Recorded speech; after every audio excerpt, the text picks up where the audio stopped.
Hello friends, सभी को नमस्कार। Welcome back to my YouTube channel. साथियों, आज की वीडियो मिशन प्रेरणा मॉड्यूल आधारित ऑनलाइन क्विज से संबंधित है।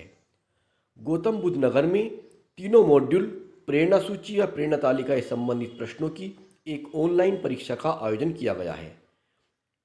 इस परीक्षा में 50 मुश्किल क्वेश्चन पूछे गए थे।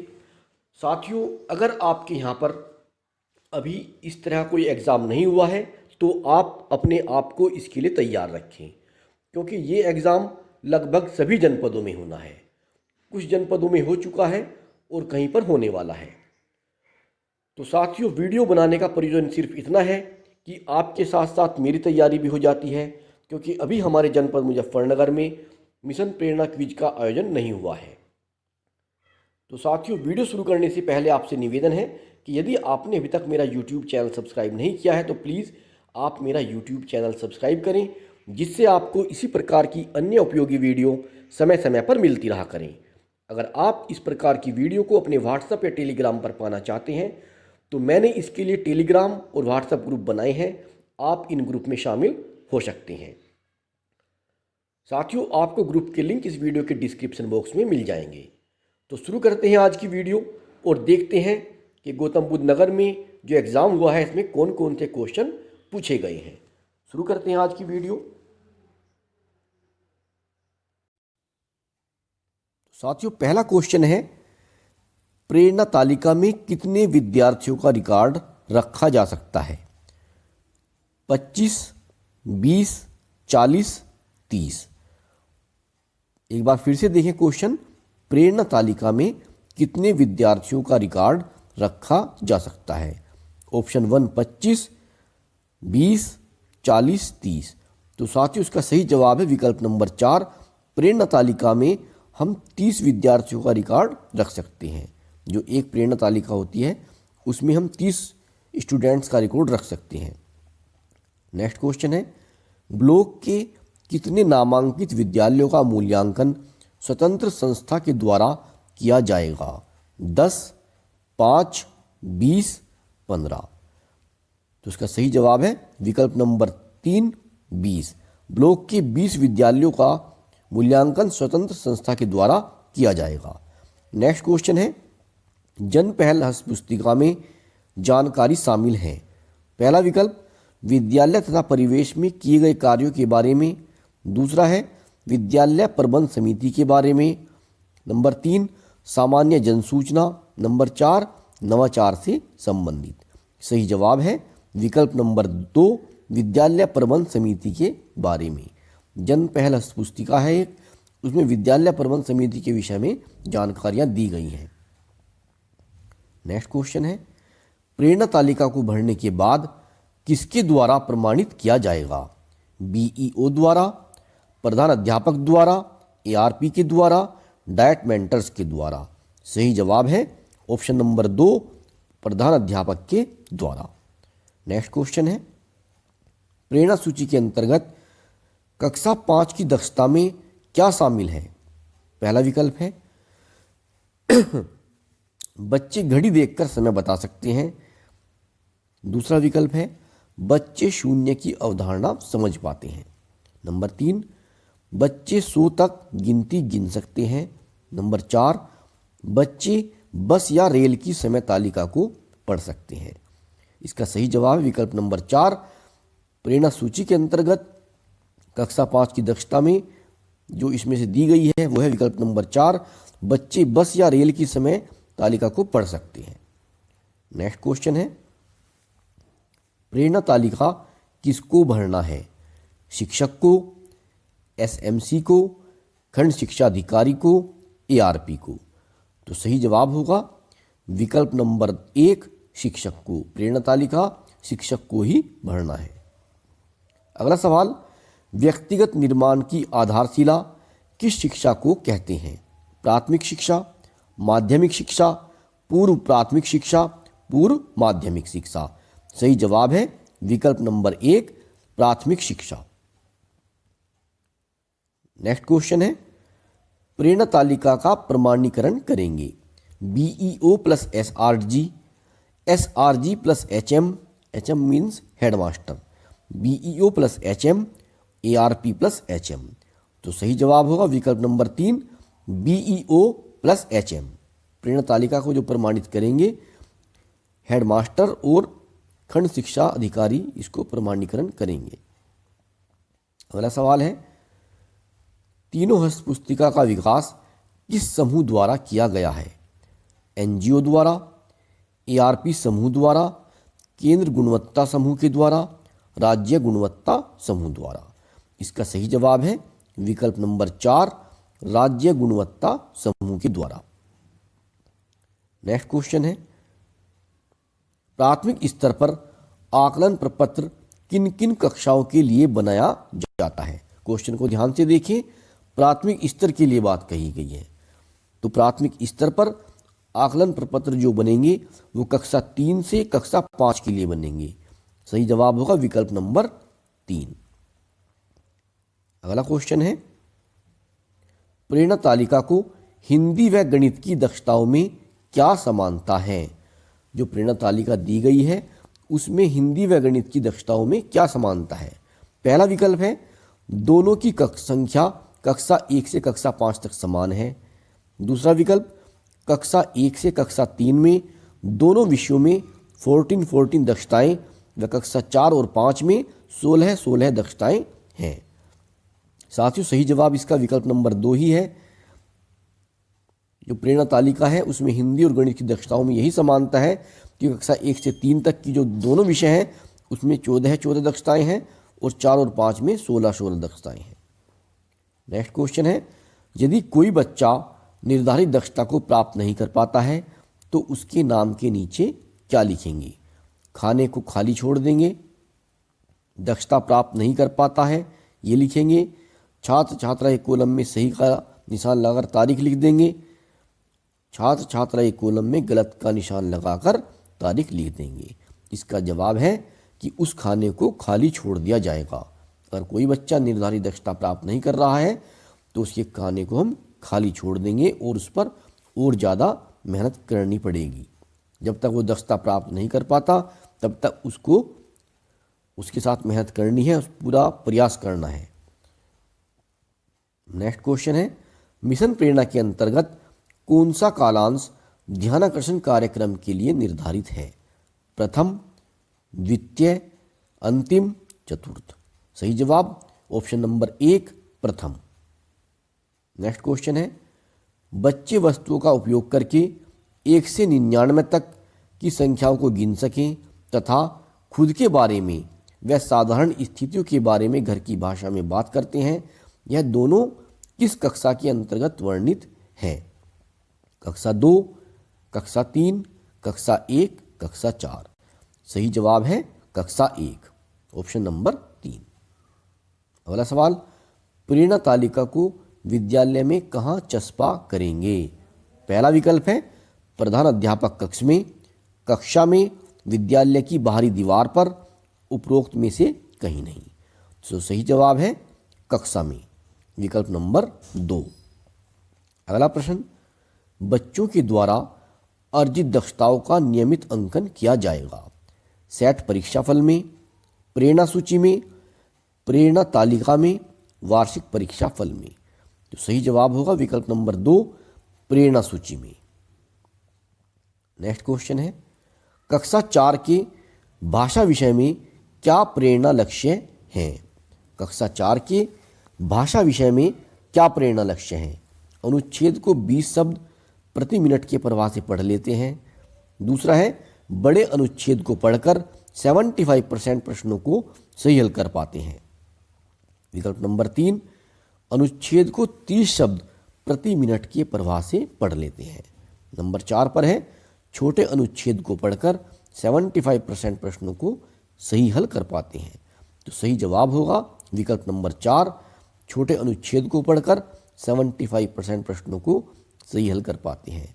और अगर यहाँ पर छोटे की जगह बड़ा कर दें तो बड़े अनुच्छेद को पढ़कर 75% प्रश्नों को सही हल कर पाते हैं, तो ये कक्षा 5 का भाषा का प्रेरणा लक्ष्य बन जाएगा। नेक्स्ट क्वेश्चन है, शिक्षण संग्रह हस्तपुस्तिका की उपयोगिता किसके लिए है? छात्रों के लिए, शिक्षकों के लिए, अकादमिक रिसोर्स पर्सन के लिए, उपरोक्त में से किसी के लिए नहीं। तो उसका सही जवाब है ऑप्शन नंबर 2, शिक्षकों के लिए। अगला सवाल, मिशन प्रेरणा के अंतर्गत विद्यार्थियों के लर्निंग आउटकम का अध्ययन किया जाएगा। मिशन प्रेरणा के अंतर्गत विद्यार्थियों के लर्निंग आउटकम का अध्ययन किया जाएगा पाक्षिक, मासिक, त्रैमासिक, वार्षिक। सही जवाब है ऑप्शन नंबर 3, त्रैमासिक। अगला सवाल, प्रेरक राज्य घोषित होने का सही क्रम है प्रेरक जनपद, प्रेरक ब्लॉक, प्रेरक मंडल, प्रेरक राज्य। दूसरा विकल्प है प्रेरक ब्लॉक, प्रेरक जनपद, प्रेरक मंडल, प्रेरक राज्य। विकल्प नंबर 3, प्रेरक विद्यालय, प्रेरक जनपद, प्रेरक मंडल, प्रेरक राज्य। ऑप्शन नंबर 4 है प्रेरक विद्यालय, प्रेरक ब्लॉक, प्रेरक मंडल और प्रेरक राज्य। तो साथियों, सबसे पहले इसमें बनेगा प्रेरक ब्लॉक, फिर आता है प्रेरक जनपद, फिर प्रेरक मंडल और उसके बाद प्रेरक राज्य। तो सही जवाब होगा इसका विकल्प नंबर 2। नेक्स्ट क्वेश्चन है, प्रेरणा सूची के अंतर्गत बच्चे सीधी रेखा, गोला, त्रिभुज, चतुर्भुज आदि आकृतियों को बना सकें, ये किस कक्षा की दक्षता में शामिल है? कक्षा 1 गणित, कक्षा 2 गणित, कक्षा 3 गणित, कक्षा 4 गणित। सही जवाब होगा कक्षा 1 गणित। नेक्स्ट क्वेश्चन है, अकादमिक रिसोर्स ग्रुप का गठन कितने स्तर पर किया गया है? 2, 3, 4, 5। तो इसका सही जवाब है विकल्प नंबर 2। अकादमिक रिसोर्स ग्रुप का जो गठन है वो 2 लेवल पर किया गया है, एक ARP स्तर पर है और एक SRG स्तर पर है। नेक्स्ट क्वेश्चन है, प्राथमिक स्तर पर आकलन प्रपत्र में कितने प्रश्न होते हैं? 15, 10, 20, 5। सही जवाब है प्राथमिक लेवल पर जो आकलन प्रपत्र बनाया जाता है उसमें 15 क्वेश्चन होते हैं। 10 क्वेश्चन बहुविकल्पीय होते हैं और 5 क्वेश्चन ऐसे होते हैं जिनमें बच्चा एक लाइन में अपना आंसर लिख सकता है। प्रत्येक प्रश्न 3 नंबर का होता है और कुल मिलाकर 45 नंबर का पेपर बनाया जाता है। अगला सवाल है, घर की भाषा में अपनी सोच, विचारों व राय को मौखिक तौर पर व्यक्त करता है या करती है तथा पत्रों व कथानक के बारे में प्रश्न पूछता है या प्रेरणा सूची के अंतर्गत किस कक्षा की दक्षता है? कक्षा 1, कक्षा 4, कक्षा 3, कक्षा 2। इसका सही जवाब है विकल्प नंबर 4, कक्षा 2। अगला प्रश्न है, कक्षा 3 से कक्षा 5 में आकलन प्रपत्र में कितने वस्तुनिष्ठ एवं आत्मनिष्ठ प्रश्न होंगे? 10+5, 5+10, 8+7 और 12+3। इन्होंने पहले कहा है वस्तुनिष्ठ और फिर उसके बाद कहा है आत्मनिष्ठ। तो यानी कि वस्तुनिष्ठ क्वेश्चन 10 होंगे यानी कि बहुविकल्पीय है, और आत्मनिष्ठ जिनमें अपनी तरफ से लिखना होता है वो 5 होंगे। तो विकल्प नंबर 1 यहाँ पर सही है। अगला सवाल है, मानसिक सक्रियता किसका संकेत है? सीखने का, सिखाने का, शिक्षण का, उपरोक्त सभी। सही जवाब है विकल्प नंबर 1, सीखने का।